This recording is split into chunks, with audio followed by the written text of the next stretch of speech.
Psalm 25, ons is by vers 4.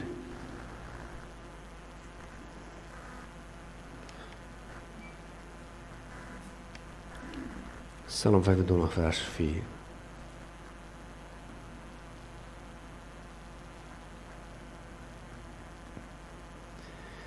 Ek gaan vir ons lees vanaf vers 1 tot vers 4. Tot U, o Here, hef ek my siel op, of die 2020 sê, hunker ek. Tot U, o Here, hunker ek. My God, op U vertrou ek. Laat my nie beskaamd staan nie. Laat my vyande oor my nie juig nie. Ja, niemand wat op U wag sal beskaamd staan nie, maar hulle wat sonder rede ontrou is, sal beskaamd staan. Here, maak U paaie aan my bekend. Leer my U weë. Kom ons bid net vir hierdie woord. Vader, dankie vir die woord. Mag hierdie woord deurdring tot been en murg. Mag dit wat waar is bly. En die onkruid kom wysheid uit. Kom haal dit uit. Dat ons verander word van heerlikheid tot heerlikheid deur die woord. Deur die krag van die Gees. In die naam van ons Here Jesus. Amen. Ek het al 'n voorbeeld gebruik van Alice in Wonderland en ek wil hom graag weer gebruik. Want dit is vir my 'n belangrike voorbeeld, of is my 'n goeie, relevante ene. Ek weet nie of julle al Alice in Wonderland gekyk het of gelees het nie. Alice in Wonderland gaan oor 'n meisietjie Alice, wat in 'n droomwêreld verval, en sy ontmoet toe vreemde karakters, sy ontmoet toe 'n haas met 'n oorlosie, is 'n sprokiesprent. En so sy stap op hierdie pad, gaan sy galop, kom sy by 'n vurk in die pad. 'n Pad na links en 'n pad na regs. En by die vurk in die pad is daar 'n boom, en in die boom is daar 'n kat, en op die kat was daar 'n luis, en die groen gras groei daar om, nee, dis nie daai ene nie.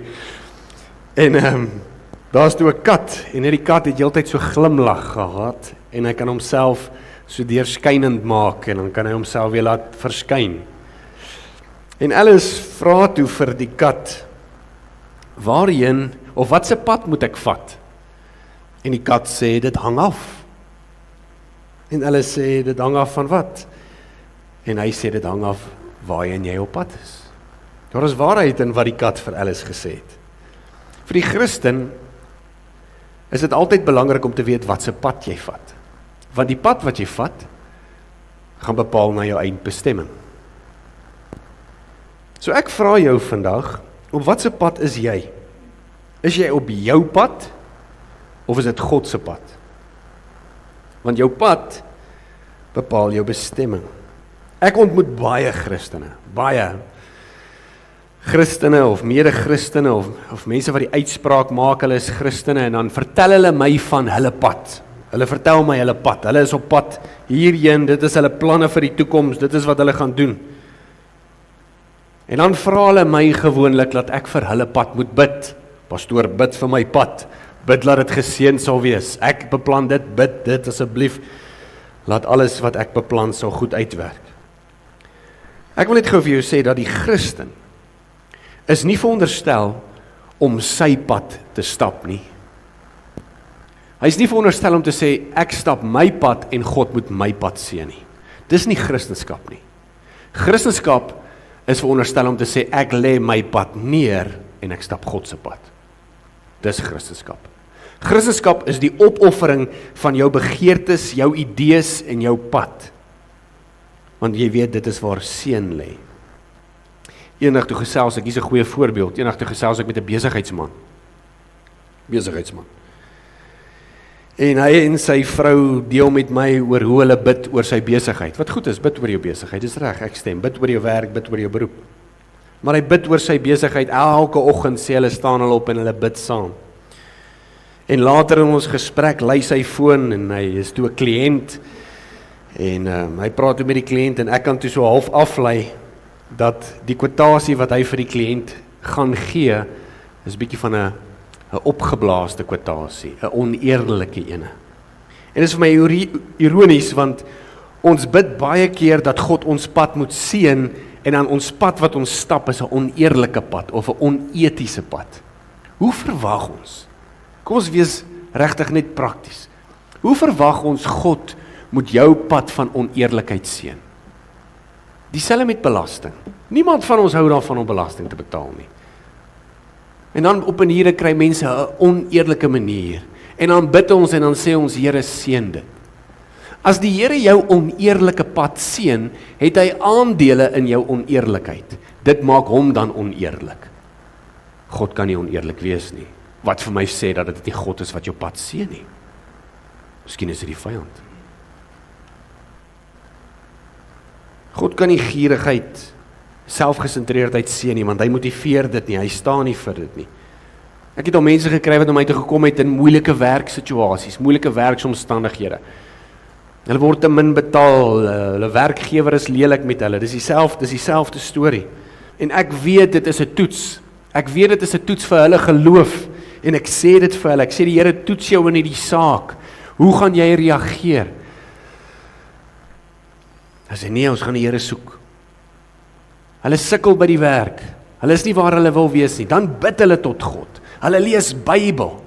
Hulle kom praat met my. Hulle sit elke Sondag in die kerk. Hulle woon selfs Bybelstudies by. Hulle doen soveel moeite om tot die Here te nader, want hulle wil vir die Here wys, al is my werksituasie moeilik, Here, gaan ek U nog steeds soek. En dan gebeur iets. Dan verander hulle werksituasie. En soos hulle werksituasie verander, vat hulle die pad. Gone with the wind.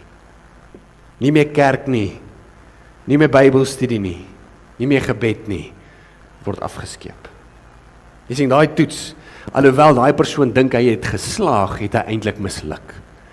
Want die Here het vir hom gewys waar sy hart lê. 'n Beproewing en 'n toets, moeilike omstandighede, kom wys nie vir God dat jy lojaal is nie, dit kom wys vir God waar jou hart lê. Dit kom wys vir jou waar jou hart lê. Ons koppel ons geloof aan ons omstandighede. Dis waar ons die laaste ruk stil staan, hè. Koppel jy jou verhouding ook aan jou omstandighede? As jou man nie vir jou koffie betyds bring nie, is dit dan verby in die einde? As jou man vir jou vandag 'n lekker koppie koffie maak, dan gaan dit goed met julle? Is jou verhouding gekoppel aan die omstandighede? Ons doen dit met God. En dit is nie veronderstel hoe dit is of hoe dit moet wees nie. Ons het verlede week daaroor gepraat met die koning wat God blameer het vir die moeilike omstandighede. Hy het gesê, God, jy is die probleem, in plaas van om te sê, God, jy is die oplossing. Is God die oplossing vir jou situasie, wanneer dit goed gaan en wanneer dit sleg gaan? Of sien jy God as die probleem wanneer dit moeilik is en die oplossing wanneer dit maklik is? Want as dit die geval is daar 'n voorwaarde aan jou geloof. En dan beteken dit jou geloof is nie eg nie. Nou gaan jy vir my sê, maar pastoor, my verhouding met God is nie gekoppel aan kerkbywoning nie. Dis gewoonlik wat hulle sê. As ek sê, jy het tot die Here gebid, jy het in die kerk gesit, iets het gebeur en nou bly jy weg. Ek wil net vir jou sê, kerkbywoning is deel om aan die liggaam te behoort, soos ek vir jou gesê het. Christus beskryf dit as sy bruid. As jy regte, egte geloof het in God, en God is vir jou regtig belangrik, gaan die goed van God ook vir jou belangrik wees. En kerkbywoning is ook 'n bevel in die Bybel, Hebreërs 11. Dit beteken as jy dit verontagsaam, is jy ongehoorsaam. En as jy ongehoorsaam is, beteken dit 'n sonde, nee. Al wat ek sê is, ons kan maklik verskonings kry om ons geloof te beweeg, maar ons kill onsself. Ons het gesê, 2025 is 'n jaar van waarheid. En as daar een waarheid is wat jy jouself skuld, is dit om eerlik te wees met jouself. En voor jy vir my sê, ek trap op betoon, ek weet nie van, hierdie voorbeelde was voordat ek in Henneman was, hoor, so. Ek wil net sê, as die skoen pas, moet jy hom aantrek, ek dink dit is goed, want dan kan jy jouself identifiseer. Maar ek dink nie, jy moet jou geloof koppel aan die voorwaardes van jou omstandighede nie. Jy kan nie jou eie pad stap en God vra om dit te seën nie. Dit is nie Christendom nie. Jy onderhandel met God. God, ek sal net glo as dit en dit gebeur. Of ek sal net getrou wees as dit en dit gebeur. God roep jou. Hy roep opregte Christene om sy pad te soek. Nie jou pad nie, sy pad. Sy pad en sy weë te volg. Want God se primêre doel met sy pad, en hier kom dit, hier is ons die goue gedeelte, hier is ons die kersie, op die koek, God se primêre doel met sy pad en sy weë is jou redding. Dit gaan altyd oor jou geloof en jou redding. Dink jy regtig God gee meer om oor jou loopbaan as wat hy omgee oor jou geloof? Jou loopbaan gaan jou nie in die hemel kry nie. Selfs al is jy 'n pastoor, my loopbaan kry my nie in die hemel nie. My geloof doen. God gee meer om oor jou geloof. En hy wil hê, jy moet sy pad stap en nie jou pad nie. Want dit is wat Dawid sê. Nou onthou, Dawid is in die midde van moeilike omstandighede. Mense wil hom doodmaak, mense jag hom, sy eie seun, die koning, ons weet nie wie dit was nie, maar iemand wou sy lewe neem. Dit is moeilik. En daar is twee goed wat hy sê in hierdie eenvoudige vers. Hy praat van paaie en hy praat van wee. Nou dit klink dalk so sinonieme, maar dit is nie. Daar's twee goed wat Dawid vir jou sê, wat hy vra. Hy vra die Here eerstens, Here leer my die paaie, die pad. Nou, pad binne die Hebreëus beteken letterlik 'n goed getrapte pad. Jy weet daar waar jou beeste stap na die krib toe, daai paadjie, jy weet. Of jy wat shortcut vat as jy nie hoor my Engels, jou walkway wil gebruik nie, dan loop jy oor jou gras, dan sien jy hier's al 'n paadjie deur getrap. As hy praat van pad, beteken dit is ietsie met 'n begin en ietsie met 'n bestemming. As Dawid bid en hy sê, Here, wys my u pad, sê hy, Here, wys my waarheen ek moet gaan. Waarheen? Dis wat hy sê. As hy praat van wee, die Hebreëus praat van direk, klink soos direk, nee. Direk wee, of as jou naam Derek is, dink ek jy kan hom dalk 'n bietjie daaraan koppel, Derek, ek weet nie of jy een is nie, maar daar is 'n betekenis vir jou naam, dit beteken die rigting van lewe. So eenvoudig gesê. Dawid sê, Here, wys my u pad. Dawid wil weet wat se rigting hy moet loop. Hy wil God se rigting loop. Dan as hy God se rigting het, wil hy weet, hoe moet ek loop? Om te bid vir Here, wys my jou pad, bepaal die rigting, jou destinasie. Hy wil na God toe loop. Om te loop in die Here se weë, is om te loop soos die Here wil hê jy moet loop op sy pad. Maak dit sin? Nee. So dit gaan oor waarheen jy stap, dit is die pad, en dit gaan oor hoe jy stap, dit is sy weë. Dawid bid en hy sê, Here, wys my waarheen om te gaan, en wys my hoe ek soontoe moet gaan. Bid jy dit in jou lewe? Bid jy sê, Here, wys my waarheen ek moet gaan met my lewe, met my gawes, en wat u aan my toe vertrou het, en nie net wys my waarheen ek moet gaan nie, wys my ook hoe ek daar moet kom. Opregte geloof stap altyd die pad van die Here, en het stap in die weë van die Here. Al twee, nie net een nie. Al twee. Jy kan nie net een kies nie. Jy kan nie na God toe stap en dit nie doen soos God wil hê jy moet dit doen nie. Jy kan dit ook nie doen in God se manier, maar nie na God toe stap nie. Jy moet al twee doen. Hier's 'n voorbeeld. 'n Ateïs wat baie eties is. Kom ons sê daar's 'n ateïs. Hy gee vir die weduwees kos en hy voorsien vir die weeskinders. Het jy geweet dis God se hart? Weduwees en weeskinders en die armes, is God se hart. Hy het 'n besonderse plek vir hulle. Nou hier kom 'n ateïs. 'n Ateïs is 'n ou wat nie glo in God nie. Hy besluit intentioneel om nie te glo nie. Hier kom 'n ateïs en hy gee vir die weduwees en hy gee vir die weeskinders. Hy doen dit soos God wil hê hy moet dit doen. Hy doen dit in die weë van die Here. Maar hy beweeg nie na God toe nie. Jy moet na God toe beweeg en jy moet dit doen soos God wil hê dit moet gedoen word. Dit is die kern van ons geloof. Ons moet dit doen na God en ons moet dit doen soos God. Ons kan dit nie net doen soos God nie. Ons kan dit ook nie net doen na God nie. Al twee. Al twee. Augustine en Jonathan Edwards, hulle beskryf dit mooi as jy so 'n bietjie sielkundig wil delf. Hy sê 'n man se wil is tweedelig. Hy sê jy kry jou natuurlike vryheid of jou natuurlike wil en dan kry jy jou morele vryheid of jou morele wil. So ons kan sê 'n natuurlike wil is al die besluite wat jy maak. Ek gaan vandag dit doen, ek gaan vandag dat doen. Jou morele wil is jou etiese besluite. Dis hoe ek dit gaan doen. Ek gaan dit eerlik doen. Ek gaan dit lojaal doen. Ek gaan dit uit liefde uit doen. God verwag. Doen alles na hom toe, maar doen dit ook op die regte manier. Al twee. En dis wat Dawid bid. Hy sê, wys my u pad na God toe. Vat my na u toe, Here, maar wys my ook hoe ek na u toe moet kom. Dawid sê nie my rigting, my maniere, my begeertes nie. Hy jaag nie dit na nie, hy jaag God se rigting, God se pad, God se begeertes, dit is wat hy bid. En wanneer ons tot bekering kom, moet hierdie goed verander. Ek wil regtig hê jy moet eerlik wees met jouself. As jy sê jy glo in die Here Jesus Christus, maar jy stap nog jou pad en op jou manier, dan sê ek vir jou, jy's nie op die pad van redding nie. En jy gaan my dank, want jy wil weet as jy op verkeerde pad is. Wil jy nie weet jy is op verkeerde pad nie? As jy dokter toe gaan met die dokter vir jou jok oor jou kondisie, of soek jy die waarheid, sodat jy 'n medisyne kan kry.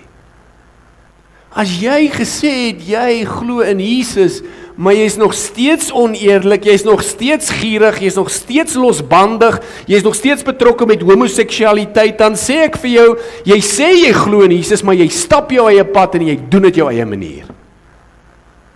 Christus roep jou tot verandering. Hy praat eintlik van 'n nuwe jy, né? Die ou is verby, die nuwe het gekom. Want wanneer jy glo in Jesus, verander jou begeertes. Iets in jou hart verander. Dis nie jy wat dit verander nie, dis die Heilige Gees. Dis hoekom ons sê die mooiste wonderwerk is as jy gaan kyk na 'n ou wat in die kroeg uitgehang het en wat die vuilste mond in die dorp gehad het. En 10 jaar later sien jy hom en hy sit in die kerk en jy kan nie glo dis dieselfde ou nie en jy sê vir hom, wat het gebeur? En hy sê vir jou, die Here het my gevind. Daai verandering het daai man nie oor homself gebring nie. Dit waarborg ek jou. Want hy weet nie hoe om verandering te bring nie. Die Heilige Gees bring daai verandering. Dit is die wonderwerk. Dis die wonderwerk van die Gees. Almal soek vuur uit die hemel en dou op 'n vaardoek en praat in 'n taal en laat iemand omkap. Dis nie dit nie, dis hier. Dit sit nog die heeltyd hier. Maar net omdat ons nie in onsself kan kyk nie, dan mis ons dit baie keer. Christus roep jou tot verandering. Hy roep jou tot sy pad. Hy roep jou tot sy weë. As jy altyd doen wat jy altyd gedoen het, is jy nog steeds dieselfde ou as wat jy altyd was. Dalk sê jy net nou jy glo in Jesus. Maar dis nie ware bekering nie. Jy gaan beskaamd staan. Dis hoekom Jesus sê in Matteus 7, baie van julle gaan vir my sê, Here, Here, Here, Here. Here, ek het gesê, ek het belydenis afgelê, Here. En sê, Here, ek ken jou nie. Want jy het nooit jou pad verander nie. Jy het nooit jou weë verander nie. Opregte bekering bring verandering in die rigting waarna jy beweeg, as ook die wyse hoe jy handel in lewe. Jesus sê presies dieselfde. Moenie nou vir my sê, as Psalm 25 is Ou Testament nie. Hoor wat sê Jesus, Matteus 16:24. As iemand agter my wil aankom, dis nou Jesus, as jy agter Jesus wil aankom, moet hy homself verloon en sy kruis opneem en my volg. Met ander woorde, jy moet jou pad neerlê, en jy moet jou weë neerlê, en jy moet syne opneem, en jy moet hom volg. Dis wat hy sê. Dieselfde, Lukas 14:26, as iemand na my kom, dis nou Jesus, as iemand na Jesus kom en my nie lief het, bo sy vader, sy moeder, sy vrou, sy kinders, sy broers, sy susters, ja, nie eers selfs bo sy eie lewe nie, kan hy my disipel nie wees nie. Jy moet die pad van jou begeertes neerlê, en jou weë moet jy neerlê, en jy moet God se opneem, en sê sy pad, en sy weë. Jesus praat ook oor God en Mammon, Matteus 6:24. Onthou jy wat het hy gesê oor God en Mammon? Kan nie twee meesters dien nie, net een. Weereens 'n begeerte wat jy moet neerlê, en eene wat jy moet opneem. Dit is die gedagte van die Nuwe Testament. 'n Gedagte van die Nuwe Testament is om jou ou self, die ou ek, die een wat in die kroeg was, die een wat vuil gepraat het, die losbandige ene, om daai ou te vat en te sê, hierdie ou is ek nie meer nie, maar ek wil 'n nuwe een wees in God, in Jesus. Nie meer my pad nie, maar sy pad. En ek wil jy moet weet, dit is waar die groot oorlog lê. Die groot oorlog lê by jou ou self. Daai ou self van jou, hy soek vir jou. Hy soek vir jou. Hy's jy weet jy ken mos daai sê ding. Hy sê jou grootste vyand is jouself, né? In Engels het hulle dit ook, your biggest enemy is yourself. Jy ken mos daai sê. Dis waar. En nie net is hy jou grootste vyand nie, hy is verseker 'n goeie vyand, want hy weet wat se knoppies om te druk en hy weet waar is jou swakpunte en hy weet presies hoe om jou van die pad af te vat. Daai is jou groot vyand. En dan sê baie van ons, die duiwel het my maak verneek. Sê ons, nee broer, dit is jou ou self wat nog nie afgesterf het nie. Sproul, 'n goeie teoloog, hy's oorlede, R.C. Sproul. Hy beskryf jou ou self in stryd met jou nuwe self soos 'n hoender wat sy kopjie afkap, né? Jy het al gehoor of gesien as jy 'n hoender vat en jy kap sy kop af en jy laat hom gaan. Hy hardloop en dis vere en is bloed en dit is grafies en alles. Hy saai net chaos oral waar hy die hoender gaan. Maar ek weet, jy weet, almal weet die hoender is dood, né? Ons almal weet dit. Sy kop is af. Almal weet dit behalwe daai hoender. Hy dink hy lewe. En hy hardloop asof hy lewe. Jou ou self is presies dieselfde.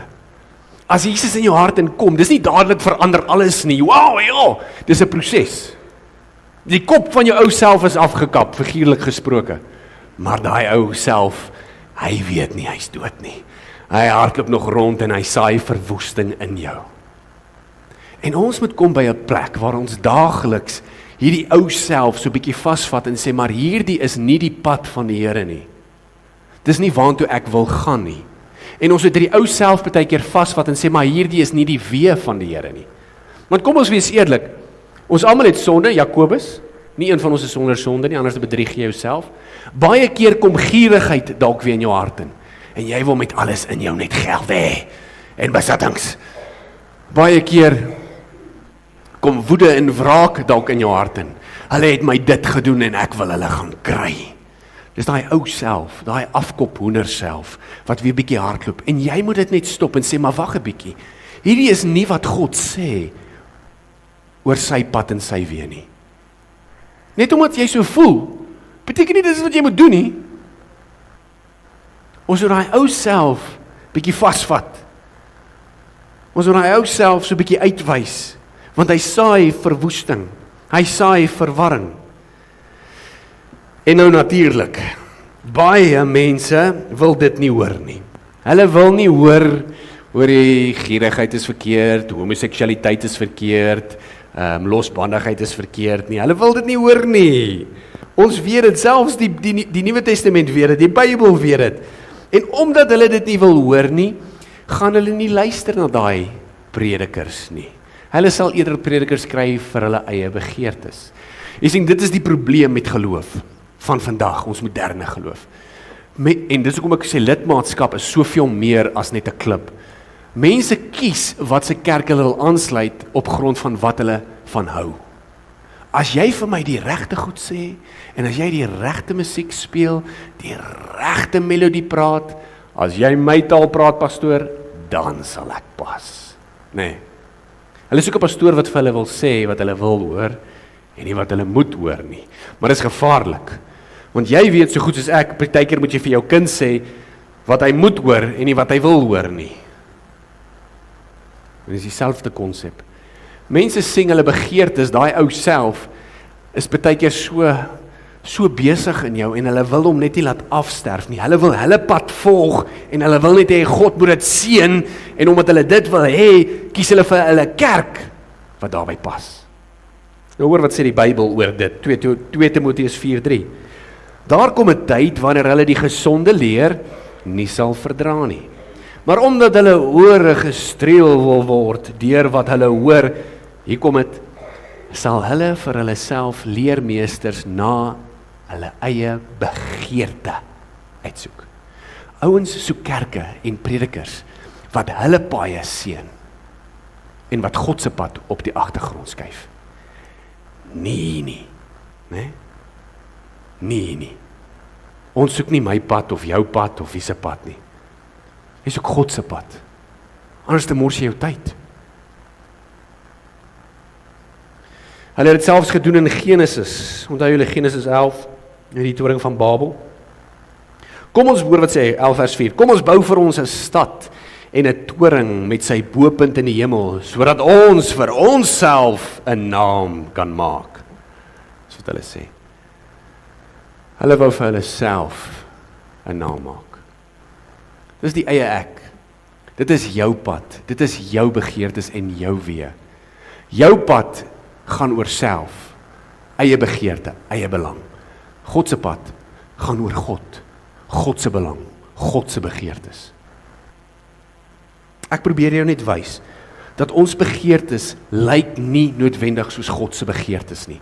Ons pad lyk nie soos sy paaie nie, nee, dis wat die skrif sê. Ons paaie is nie u pad nie. Ons weë is nie u weë nie.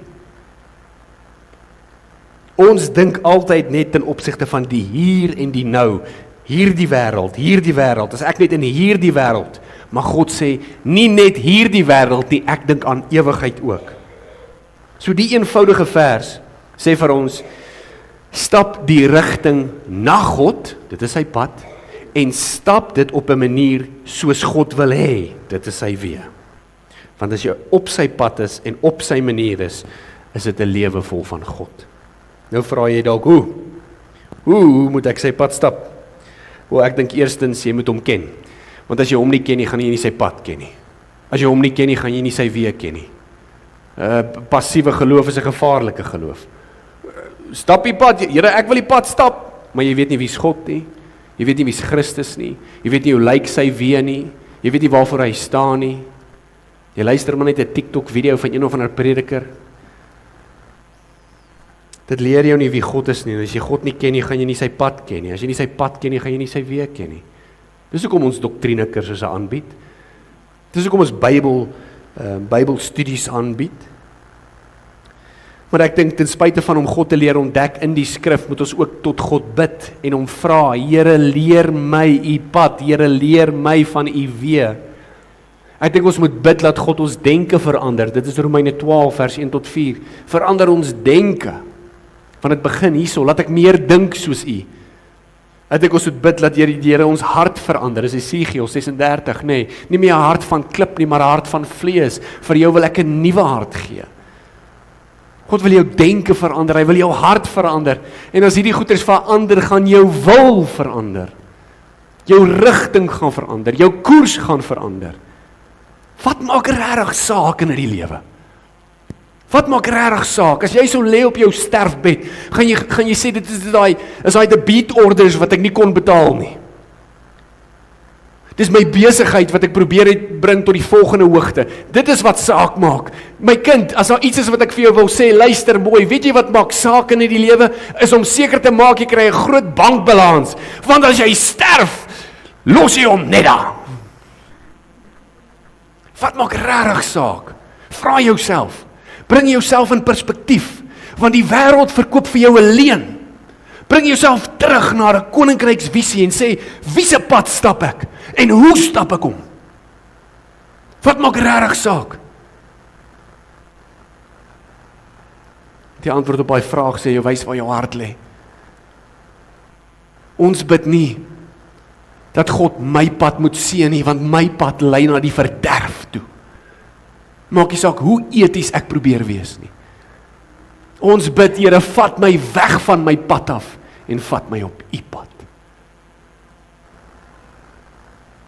Hierdie versie beeld uit dat al werk jy in 'n slaghuis, al werk jy met boeke, al werk jy op die myn, al werk jy by Spar, al is jy tegnies, al is jy akademies, wat ook al jy doen, dit maak nie saak nie, want wat saak maak is, jy moet in die rigting van die Here beweeg, en jy moet dit doen soos die Here wil hê. Jou daaglikse handel is waar dit lê. Hoe doen jy dit, en vir wie doen jy dit? Ons maak soveel planne, nee. Ek ingesluit, regtig. Ek maak soveel planne. Net verbeter dit, net verbeter dit, net verbeter dit. Op die einde van die dag. Te vergeefs, sê Salomo. Soos die een boer, ek dink ek het dit met die mannebediening gedeel. Ek het gehoor van 'n boer wat hard gewerk het om sy plaas op te bring.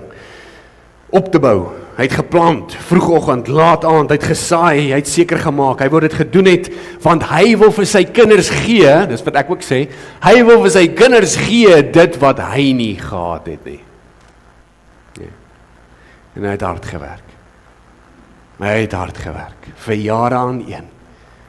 En toe die plaas uiteindelik daar is, en die ou man besef, hy is nie meer so jong soos wat hy was nie. Kyk hy na sy kinders, en hy sien sy kinders is so behep met die plaas, dat hulle vergeet het van God.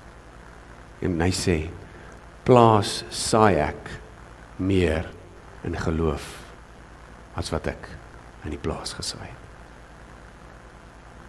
As ons soveel klem gaan lê op ons pad en ons weë, gaan jy God se pad en God se weë minag. Jy gaan mistrap. Ek wil afsluit en dan gaan ons nagmaal. Ek wil net hierdie gedeelte in 'n bietjie konteks sit. Hierdie Psalm 25 vers 4. Omdat Dawid is in die midde van moeilike omstandighede. Dit gaan moeilik met Dawid. Dit gaan swaar. Maar al is hy in moeilike omstandighede, hoor wat roep hy uit. Hy sê, Here, U pad, U weë. Hy sê nie, Here, bring vir my finansiële deurbraak nie. Hy sê nie, Here, bring versoening onder my gesin nie. Hy sê, Here, maak net seker, dat wat ook al om my aangaan, ek beweeg na U toe, en ek doen dit soos U wil hê. Dis wat hy bid. En ek dink dis wat ons moet bid. Nou hier die woorde van Dawid klink baie bekend. Onthou julle in die tuin van Getsemane? Toe Jesus daar so gestaan het en bloed gesweet het. Die seun van God. En hy het 'n keuse om te sê, ek wil nie doodgaan nie. Ek wil nie sterf nie. Ek wil nie die toorn van God oor my lewe hê nie. En hy sê, Here, neem hierdie lydingsbeker van my. Maar nie my wil nie. U wil. Nie my pad nie. U pad. Nie my weë nie. U weë.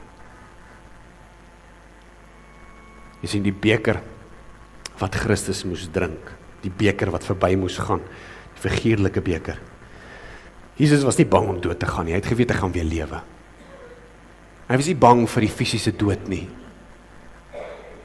Wat was in die beker? Wat was in die beker wat Jesus moes drink? Dit was die toorn van God. Hierdie toorn is die straf en die woede wat God het teenoor al die sonde. En Jesus sê, moet ek dit drink?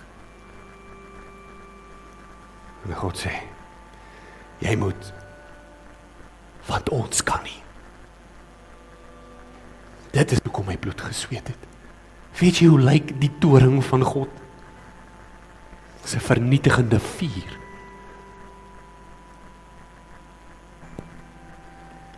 Christus kon in die midde van moeilike omstandighede kon hy uitroep en hy sê, U pad, U weë, U wil.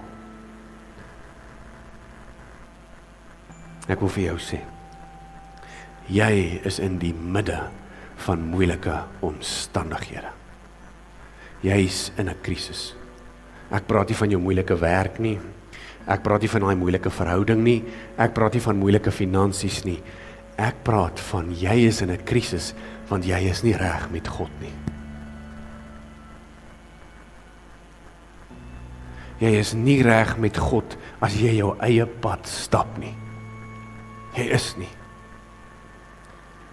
Daar is net een manier hoe jy kan reg wees. En dit is hoekom Jesus sê, ek is die weg. Jesus is die pad na God. Maar jy moet eers jouself afsterf. Jy moet eers jou weg neerlê. Jy moet eers laat gaan van jou weë. Jy moet jou begeertes laat sterf en jy moet sê, Here Jesus, ek wil streef na U en ek wil soek na U, want al wat werklik saak maak is dat ek die pad vind. En as ek die pad vind ek die seën. En as ek die seën vind ek God. Ek wil vir jou sê, Christendom gaan nie oor hoeveel seëninge God jou kan gee nie. Dis 'n valse evangelie daai. Christendom gaan oor Christus. En dit gaan oor God se pad en God se weë. Al kry jy nie seëninge nie, want jou verhouding is nie gebind aan jou omstandighede nie. Dit is gebind aan opregtheid en egte geloof. Laat ek afsluit met hierdie skrifvers vir jou.